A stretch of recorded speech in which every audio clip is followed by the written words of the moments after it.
तो दोस्तों, आज हम जानेंगे हमारे भारत के एक वीर सपूत महाराज सुहेलदेव के बारे में।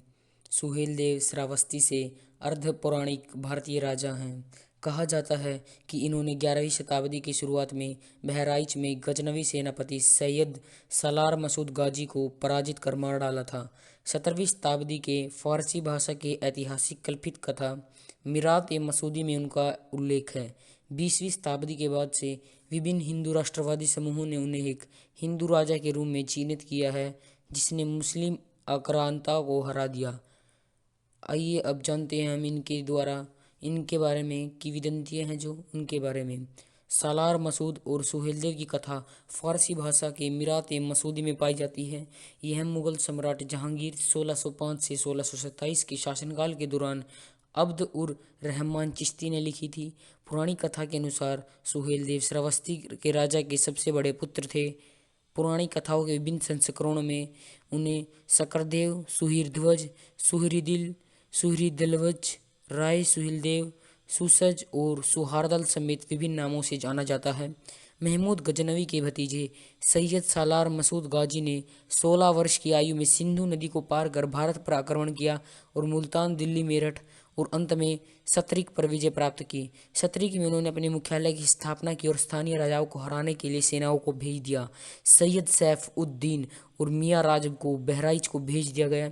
बहराइच के स्थानीय राजा और अन्य पड़ोसी हिंदू राजाओं ने एक संघ का गठन किया, लेकिन मसूद के पिता सैयद सालार शाहू गाजी के नेतृत्व में सेना ने उन्हें हरा दिया। फिर भी उन्होंने उत्पात मचाना जारी रखा और इसलिए सन 1033 में मसूद खुद बहराइच में उनकी प्रगति को जांचने आए। सुहेलदेव के आगमन तक मसूद ने अपने दुश्मनों को हर बार हराया। अंत में सन 1034 में सुहेलदेव की सेना ने मसूद की सेना को एक लड़ाई में हराया और मसूद की मौत हो गई।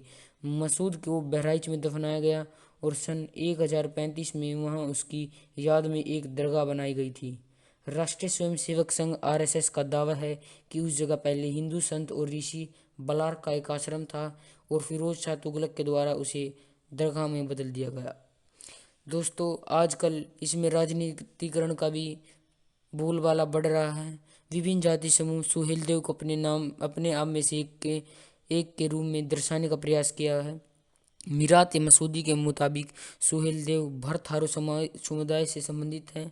बाद के लेखकों ने उनकी जाति को भर राजपूत, राजपूत थारू और जैन राजपूत के रूप में वर्णित किया है। आज के समय में हम अपने देश के इन महान वीरों को भूलते जा रहे हैं। जैसे जैसे समय बढ़ रहा है वैसे वैसे हम इन अपने भूलते जा रहे हैं, परंतु आज के समय में सरकार के कुछ प्रयासों से हम इनके दोबारा से याद कर रहे हैं। यूपी में भी अब इसके ऊपर स्मारक बनते, इनके महाराज सुहेलदेव के नाम पर एक स्मारक बनने जा रहा है। तो दोस्तों, कैसे लगी आपको हमारी वीडियो, कमेंट करके ज़रूर बताएं। और अगर आप किसी और टॉपिक पर वीडियो चाहते हैं तो उसे भी हमें कमेंट कर जरूर बताएं।